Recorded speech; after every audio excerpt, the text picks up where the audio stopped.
Hello friends, GK गुरुजी अड्डा के YouTube platform पे मैं शैलेश आप सभी का हार्दिक स्वागत करता हूं।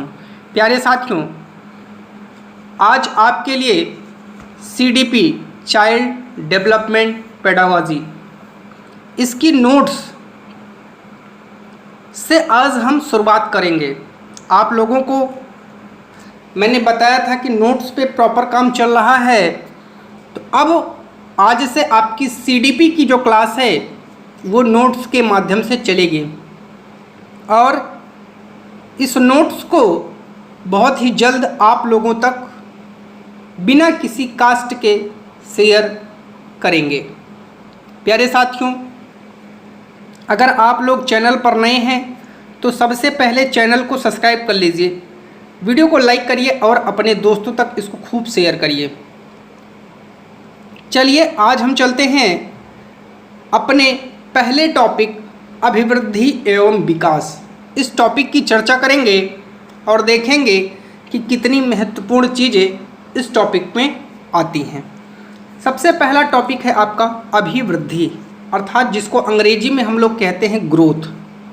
आइए देखते हैं इससे संबंधित क्या क्या चीज़ें हैं। जब हमारे शरीर की संरचना या आकार बढ़ना शुरू होता है तो उसे वृद्धि कहते हैं। जैसे एक छोटा सा बालक, ठीक है, ये एक बालक है और एक बालक ये है। अब देख रहे हैं इसके शरीर में और इसके शरीर में बहुत ज़्यादा डिफरेंस है। इसी परिवर्तन को ही वृद्धि कहा जाता है। क्या कहा जाता है? वृद्धि। व्हेन आवर बॉडी स्ट्रक्चर और shape start growing, this is known as growth. आपको समझ में आ गया होगा। चलिए अगले पॉइंट पर चलते हैं। वृद्धि का स्वरूप बाह्य होता है। कोई बच्चा है, अगर उसका हाथ बढ़ रहा है तो आपको दिखेगा, पैर बढ़ रहा है तो दिखेगा, लंबाई बढ़ रही है तो भी आपको दिखेगा, उसकी मोटाई बढ़ रही है तो भी आपको दिखेगा। अर्थात जो वृद्धि होती है ना वो दिखती है। ग्रोथ इज एक्सटर्नल लेवल, ठीक है। चलिए, वृद्धि कुछ समय के बाद रुक जाती है। जो वृद्धि है अपने यहाँ कहा जाता है कि जैसे 18 साल तक या 20 साल तक बच्चों के शरीर में जो भी परिवर्तन होता है वो हो जाता है। जैसे किसी बच्चे की लंबाई अगर 18 साल तक नहीं बढ़ती है तो वो नहीं बढ़ेगा, जो लंबा हो गया वो लंबा रहेगा, ठीक है। ऐसा कहा जाता है कि जो वृद्धि है वो कुछ समय के बाद रुक जाती है, जैसे लंबाई और चौड़ाई, ठीक है। चलिए आगे बात करते हैं। वृद्धि क्रम के अनुसार नहीं चलती है। मतलब उदाहरण बताएं, कभी हमारी लंबाई बढ़ती है तो कभी हमारा भार बढ़ता है। आप लोग अक्सर सुने होंगे, भैया बहुत दूबर हो जा रहे हैं, लग रहा है लंबे हो रहे हैं। आपके घरों में ऐसा कथन आपको सुनने को मिलेगा। अच्छा, इसकी लंबाई नहीं बढ़ रही है लेकिन इसका शरीर बढ़ जा रहा है, मोटा हो जा रहा है। अर्थात कहने का मतलब है जो वृद्धि है वो क्रम से नहीं चलती है। कभी अगर हमारी लंबाई बढ़ रही है तो कभी हमारा भार भी बढ़ता है। अगला टॉपिक है, वृद्धि को मापन अर्थात मेजरमेंट कर सकते हैं। उदाहरण के लिए हम लंबाई और भार को नाप सकते हैं। जैसे आप जाते हैं डॉक्टर के यहाँ, डॉक्टर आपसे कहता है आप अपना वजन कराओ, तो आप कहते हैं हम 40 केजी के हैं। इसका मतलब ये क्या है? जो वृद्धि है उसको आप माप रहे हैं। आप आर्मी या पुलिस में दौड़ करने जाते हैं तो कहा जाता है अपनी लंबाई मेज़र करवाइए कि आपकी लंबाई जितना हमको चाहिए उतना है कि नहीं है। अर्थात कहने का कॉन्सेप्ट ये है कि हम भार और लंबाई दोनों को नाप सकते हैं। और वृद्धि केवल परिमाणात्मक होती है। वृद्धि कैसी होती है? केवल परिमाणात्मक होती है, याद रखिएगा, ठीक है। चलिए आगे बात करते हैं। वृद्धि होने से विकास हो भी सकता है और नहीं भी। याद रखिएगा, जरूरी नहीं है कि जिसका वृद्धि हो रहा है उसका विकास भी होगा। जैसे आप देखते होंगे कोई बच्चा बहुत स्वस्थ है, दिखने में बहुत सुंदर है, लेकिन प्रभु की कृपा से थोड़ा मस्तिष्क उसका कम काम करता है, अर्थात बहुत सारी चीज़ों को वो नहीं कर पाता है। तो इसका मतलब वृद्धि होने से विकास हो सकता है और वृद्धि होने से विकास नहीं भी हो सकता। जैसे कोई 40 साल 50 साल का हो गया, साइकिल नहीं चला पा रहा है, ठीक है। कोई 8 साल 7 साल का बच्चा मोटरसाइकिल बाइक स्कूटी चलाने लग गया है 10 साल का। तो इसका मतलब ये है कि वृद्धि होने से विकास हो सकता है और नहीं भी हो सकता है, दोनों कॉन्सेप्ट हैं। हो भी सकता है, नहीं भी हो सकता है। हो सकता है कि लड़का खूब सुंदर हो, पढ़ने में खूब तेज हो, दिमाग का बहुत तेज हो, ऐसा भी हो सकता है ना। उदाहरण के लिए जब कोई आदमी मोटा होता जा रहा है तो उसकी वृद्धि हो रही है, परंतु ये जरूरी नहीं है कि मोटा होने से उसका क्रियात्मक विकास भी बढ़े। क्रियात्मक मतलब कार्य करने की क्षमता। जैसे कोई पतला व्यक्ति 1 मिनट में 500, मान लो 1 मिनट मतलब जो है 1 मिनट में 500 मीटर दौड़ रहा है, तो जरूरी नहीं कि मोटा आदमी भी दौड़ लेगा ना, तो उसका क्रियात्मक विकास नहीं, ठीक है, बढ़ेगा, ये जरूरी नहीं है। दूसरा टॉपिक जो आपका आता है विकास, डेवलपमेंट, बहुत इंपॉर्टेंट है। क्या है आइए समझते हैं। जब हमारे मानसिक, सामाजिक, संवेगात्मक तथा बौद्धिक पक्षों में परिपक्वता आती है तो उसे विकास कहते हैं। जब आपका मानसिक लेवल इंक्रीज होगा, जब आपका सोशल लेवल इंक्रीज होगा, जब आपका जो मोटिवेशनल लेवल है वो इंक्रीज होगा, जब आपका मेंटल लेवल इंक्रीज होगा, तब आपको क्या कहते हैं, उसे विकास कहते हैं। जैसे where there is a maturity is our mental, social, emotional, intellectual pattern is known as development, उसे डेवलपमेंट कहते हैं। समझ में आ गया होगा आपको। आगे चलते हैं। विकास का स्वरूप आंतरिक एवं बाह्य दोनों होता है। अभी आपने ऊपर वृद्धि को पढ़ा था, वृद्धि केवल बाह्य होती है, दोनों में डिफरेंस याद रखिएगा, बहुत क्वेश्चन बनते हैं। देखिए जो विकास है वो आंतरिक भी होता है, बाह्य भी होता है। जैसे आप उदाहरण के रूप में समझें मस्तिष्क और भाषा का ज्ञान। मस्तिष्क ये देखिए बाहर से आपको दिख रहा है, ये बाह्य है, लेकिन भाषा का ज्ञान अंदर है इसके, ये इसका आंतरिक पक्ष है। बात समझिएगा। जैसे कोई लड़का बहुत दुबला पतला है, बहुत दुबला पतला, और एक लड़का है बहुत मोटा है, तो ये दोनों का आपको बाह्य पक्ष दिख रहा है। ये धीरे दौड़ता है, ये तेज दौड़ रहा है, तो ये उसका आंतरिक पक्ष है कि हो सकता है पतला वाला धीरे दौड़े, मोटा वाला तेज दौड़े, या इसका अपोजिट भी हो सकता है। तो ये उसका क्या है, आंतरिक और बाह्य विकास दोनों होता है। और विकास जीवन भर चलता रहता है, अर्थात जो विकास है वो माँ के गर्भ से लेकर के आपकी मृत्यु तक चलता है। कहने का मतलब development continuous throughout our life. जो डेवलपमेंट होता है, जो विकास होता है, वो एक जीवन पर्यंत चलने वाली प्रक्रिया है। कभी कभी आपसे पूछता है कि जो विकास है क्या वो जीवन पर्यंत चलता है? बिल्कुल, विकास जीवन पर्यंत चलता है, ठीक है। और विकास निश्चित क्रम में होता है, विकास का जो क्रम है वो निश्चित है, ठीक है। चलिए बात करते हैं उदाहरण की। जैसे हमें अपना जितना विकास करना होता है उतना हो जाता है। मानसिक विकास, सामाजिक विकास जितना हम चाहेंगे उतना ही होगा। जैसे मान लो ये आपकी बॉडी है, मैं आपको समझा रहा हूँ, ये आपकी बॉडी है, कह रहा हमें अपना जितना विकास करना होता है उतना हो जाता है। जैसे ये आपकी बॉडी है तो आपको जितना विकास इसका करना चाहेंगे उतना होगा। बात समझिएगा।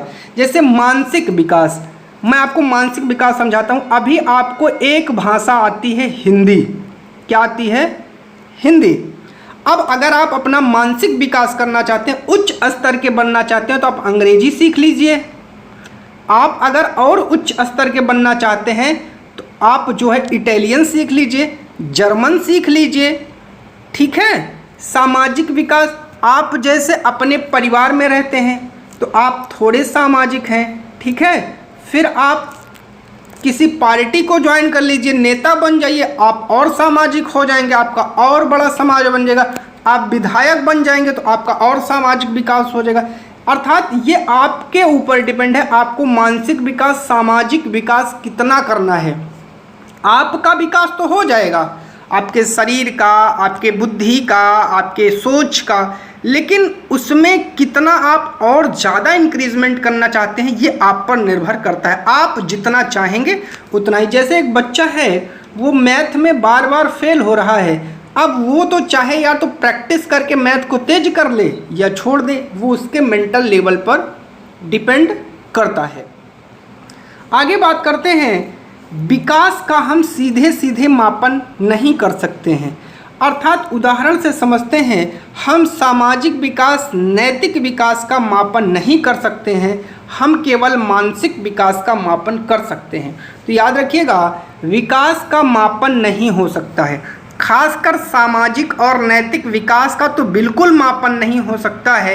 हाँ, मानसिक विकास का मापन, जैसे आपसे कुछ प्रश्नों की चर्चा करके, किसी बिंदु पर डिस्कशन करके आपके मानसिक विकास को समझा जा सकता है, मेजरमेंट किया जा सकता है आपका टेस्ट लेकर के। विकास परिमाणात्मक और गुणात्मक दोनों होता है, इम्पॉर्टेंट है। वृद्धि केवल परिमाणात्मक होती है, विकास परिमाणात्मक और गुणात्मक दोनों होता है, याद रखिएगा। नोट में आपको एक इम्पॉर्टेंट चीज़ बताई गई है, विकास वृद्धि के बिना भी संभव है। जैसे मैं अभी समझाऊंगा, क्योंकि कुछ व्यक्तियों का आकार, ऊंचाई, भार नहीं बढ़ता, परंतु उनमें नैतिक विकास, सामाजिक विकास, बौद्धिक विकास अवश्य होता है। एक व्यक्ति की लंबाई ये बहुत छोटा है और एक व्यक्ति है जो बहुत बड़ा है, ये पैसे से डीएम है और ये पैसे से एक चपरासी है, ये कम सुंदर है, ये अधिक सुंदर है। तो समझिएगा, विकास वृद्धि के बिना भी संभव है। ये नाटा है, छोटा है, डीएम है, कुरूप है तब भी डीएम है, सुंदर है, लंबा है, हष्ट पुष्ट है, लेकिन चपरासी है। अर्थात जो विकास है वो वृद्धि के बिना भी संभव हो सकता है, ऐसा जरूरी नहीं है कि जब वृद्धि होगी तभी विकास होगा। ठीक है, इसका एग्जाम्पल मैंने आपको समझा दिया। अब बात करते हैं परिपक्वता की। मैच्योरेशन क्या होता है, आइए समझते हैं। आनुवांशिक विन्यास, ठीक है, जेनेटिक डिपोजिशन के पूर्व निर्धारित रूप से प्रकट होने का जो प्रोसेस है उसे मैच्योरेशन कहते हैं, या वही मैच्योरेशन कहलाता है, या वही परिपक्वता कहलाती है। यह आपके हेरिडिटी से रिलेटेड होता है, आपका जो हेरिडिटी है उसी से ये जुड़ा हुआ होता है और बड़े होने पर मैच्योरिटी आती है। कहते नहीं, एक बच्चा है बड़ा शरारत करता है, किसी चीज़ को पाता है तोड़ देता है, फेंक देता है, तो कहते हैं भैया बच्चा है, बड़ा होगा, मैच्योर हो जाएगा, समझने लगेगा। अर्थात जैसे जैसे आपका वृद्धि होगा, जैसे जैसे आपका विकास होगा, आप में मैच्योरिटी का लेवल वैसे वैसे हाई होता चला जाता है, याद रखिएगा। ठीक है, चलिए बात करते हैं विकास के आयाम की। जो विकास है उसके आयाम, डोमेन ऑफ डेवलपमेंट, बहुत इंपॉर्टेंट टॉपिक है, यहाँ से कई दफ़ा क्वेश्चन बनते हैं। विकास बहुआयामी, मल्टी डायमेंशनल होता है, मल्टी डायरेक्शन होता है। मल्टी डायमेंशनल, बहुआयामी, मल्टी डायरेक्शनल, बहुदिशीय होता है। कैसा होता है, बहुदिशीय होता है, याद रखिएगा। अर्थात आपका विकास बहुत सारे आयामों में हो सकता है। जैसे आप एक ही व्यक्ति है, समझिएगा, जैसे एक व्यक्ति है, ये व्यक्ति है, एक सुंदर गायक है, एक सुंदर टीचर है, एक डीएम है। इसका विकास 3 क्षेत्रों में है। मौके पर डीएम है, गा भी बहुत अच्छा सकता है, टीचर भी बहुत अच्छा है, और इसमें एथलेटिक्स के भी गुण हैं, ये दौड़ता भी बहुत बढ़िया है। इसका मतलब क्या है, इसका जो विकास है वो बहुआयामी है। और कैसा है, मल्टी डायरेक्शनल है, जैसे कई डायरेक्शन में इसका विकास है। अब बात करते हैं, जो आपका विकास है उसके 2 आयाम हैं, एक तो शारीरिक विकास और दूसरा गत्यात्मक विकास, फिजिकल डेवलपमेंट, मोटर डेवलपमेंट। आइए दोनों को समझते हैं, फिजिकल डेवलपमेंट और मोटर डेवलपमेंट। तो आपका जो फिजिकल डेवलपमेंट है और जो मोटर डेवलपमेंट है, आइए दोनों को समझते हैं। पहला पॉइंट कह रहा है यह एक तरह से बालक के शारीरिक विकास से जुड़ा है। यह मसल्स, हड्डियों की क्षमता और उन पर कंट्रोल करने से संबंधित होता है। कौन? आपका गत्यात्मक विकास। शारीरिक विकास तो आप सभी जानते हैं, जो शरीर का विकास होता है, जो लंबाई बढ़ रही है, जो चौड़ाई बढ़ रही है, जो भार बढ़ रहा है, जो वजन बढ़, ये तो शारीरिक विकास है। गत्यात्मक विकास में आते हैं तो जो आपका क्या होता है, यह एक तरह के बालक के शारीरिक विकास से ही जुड़ा होता है। जैसे उसकी मसल्स का यूज होना, मतलब मांसपेशियों का, हड्डियों की क्षमता और उन पर कंट्रोल मतलब नियंत्रण करने से संबंधित होता है। गामक विकास, गामक कहिए या इसी को ही गामक कहते हैं, ठीक है, गामक कहते हैं। गत्यात्मक विकास में बालकों को चलने, दौड़ने, कूदने, भोजन करने आदि विषय को शामिल किया गया है और इसे दो भागों में भी बांटा गया है। पहला है आपका फाइन मोटर स्किल, दूसरा है ग्रास मोटर स्किल। अब फाइन मोटर स्किल और ग्रास मोटर स्किल पर हम लोग चर्चा करते हैं। आइए एक एक को समझते हैं। सबसे पहले है fine motor skill. Fine motor skill, इसमें मसल, देखिए फाइन का मतलब क्या होता है, थोड़ा, समझिएगा। फाइन का मतलब होता है थोड़ा या कम। तो इसमें जो आपकी मसल्स है, मसल्स का मतलब क्या होता है, मांसपेशियाँ। जो आपकी मांसपेशियाँ हैं इनका जो यूज होता है वो बहुत कम होता है। जैसे लिखना है, रंग भरना है, रोटी बनाना। अब समझिए, आप पेन पकड़ करके लिखते हैं तो लिखते में कितनी ताकत लगेगी आपको, बहुत कम मेहनत पड़ती है। अर्थात इसमें जो मेहनत लगती है, मेहनत कैसी होती है, बहुत कम, या कह सकते हैं नाम मात्र की मेहनत लगती है। जैसे रंग भरना, अब आप कोई फिगर बनाए हैं, इसमें ड्राइंग करना है, कितनी मेहनत आपको पड़ेगी। रोटी बनाना, रोटी जो बेला जाता है, कितनी मेहनत लगती है, बहुत हल्की। तो ऐसे याद रखिएगा, फाइन का मतलब होता है थोड़ा, ठीक है, क्या होता है, थोड़ा। चलिए दूसरा है आपका ग्रास मोटर स्किल। इसमें क्या होगा, जो ग्रास मोटर स्किल है इसमें मसल्स का ज़्यादा यूज होता है। क्या होगा, ज़्यादा उपयोग होता है। जो आपकी मांसपेशियां हैं उनका बहुत ज़्यादा उपयोग होता है। उदाहरण जैसे दौड़ना है, अगर आपको दौड़ना है तो ज़्यादा ताकत लगा के दौड़ना पड़ेगा। अगर आप कूद रहे हैं तो ज़्यादा ताकत लगेगी। साइकिल चला रहे हैं तो ताकत लगेगी। कोई मेज है उसको खिसका रहे हैं, ताकत लगेगी, ठीक है। आप और कोई जैसे और बहुत सारे ऐसे काम हैं जो ताकत से होते हैं। अर्थात दो मोटर स्किल होती हैं, fine motor skill, grass motor skill. मैंने आपको दोनों को बहुत अच्छे से बता दिया है, आपका जो कन्फ्यूज़न है वो दूर हो गया होगा। चलिए, मानसिक विकास और संज्ञानात्मक विकास। जो आपका मानसिक विकास है जिसे मेंटल एंड कॉग्निटिव डेवलपमेंट भी कहते हैं। जैसे आपका जो मानसिक विकास है, आप कितना बढ़िया सोचते हैं, आपको कौन से सब्जेक्ट ज़्यादा अच्छे लगते हैं, आप कौन कौन सी भाषाओं को सीखना चाहते हैं, ये सभी की सभी चीज़ें आपके जो है मानसिक विकास से रिलेटेड होती हैं। बात करते हैं सामाजिक विकास की। सामाजिक विकास क्या होता है, जो आपका सोशल डेवलपमेंट होता है, आपका जो समाज होता है, अपने परिवार में, अपने पड़ोस में, अपने रिश्तेदार से आपका व्यवहार कैसा है, क्या सीखते हैं, क्या नहीं सीखते, ये आपके सामाजिक विकास पर निर्भर करता है। फिर आपका होता है सांवेगिक विकास, इमोशनल डेवलपमेंट। जो इमोशन है, जैसे कुछ बच्चे हैं छोटी छोटी बात में खुश हो जाते हैं, कुछ बहुत ज़्यादा बात में भी खुश नहीं होते, कुछ हरदम गंभीर रहते हैं ना। तो ये अपना सबका क्या होता है, सांवेगिक विकास होता है, इमोशनल डेवलपमेंट होता है। मोरल, नैतिक विकास, जैसे कहते हैं नहीं भैया, नैतिक आचरण से संबंधित होता है। अच्छा, रिश्तेदार जी जल्दी से पैर छू लो, अगर पैर छू लिया, अरे वाह बच्चा कितना संस्कारी है, और अगर नहीं छुआ तो बच्चे को कुछ नहीं आता, मूर्ख है, इतने अच्छे स्कूल में पढ़ा रहे हैं, इसको पैर छूने के संस्कार नहीं। अर्थात ये आपके मोरल डेवलपमेंट से संबंधित है। लैंग्वेज डेवलपमेंट, भाषा विकास। जैसे आप प्रेजेंट टाइम में आपकी जो मातृभाषा है हिंदी है, आप अंग्रेजी सीख ले, वाह, आपका जो मातृभाषा विकास है उसके साथ साथ आपने अदर लैंग्वेज जो विकास है उसको कर लिया, तो ये आपका भाषा विकास है। आपने भोजपुरी सीख लिया, अन्य प्रकार की भाषाओं को आपने सीख लिया। तो इसी प्रकार से आपका जो विकास का टॉपिक है, ये जो विकास वाला टॉपिक है और जो वृद्धि वाला टॉपिक है, ये दोनों टॉपिक आपके क्या हो जाते हैं, ये दोनों आपके कंप्लीट हो गए। ठीक है, ये दोनों टॉपिक आपके कंप्लीट हो गए। यही नोट्स आप सभी को मिलेगी। ठीक है, अभी इस नोट्स में थोड़ा सा और अपडेट करना है, क्योंकि नोट्स कंप्लीट होने के कगार पर पहुंच चुकी है और बहुत ही जल्द ये नोट्स आप सभी के सामने आ जाएगी। प्यारे साथियों, अगर आप लोग चैनल पर नए हैं तो चैनल को सब्सक्राइब करिए, वीडियो को लाइक करिए और अपने हर दोस्त, हर भाई, हर बहन तक पहुंचाइए। जो सीटेट में फेल हो रहे हैं, पास कराने की जिम्मेदारी हमारी रहेगी। उनको मेहनत करना होगा, जो चीज़ें बताई जाए उसको उनको सीखना होगा। तो चैनल पर जुड़ने के लिए आप सभी का बहुत बहुत धन्यवाद।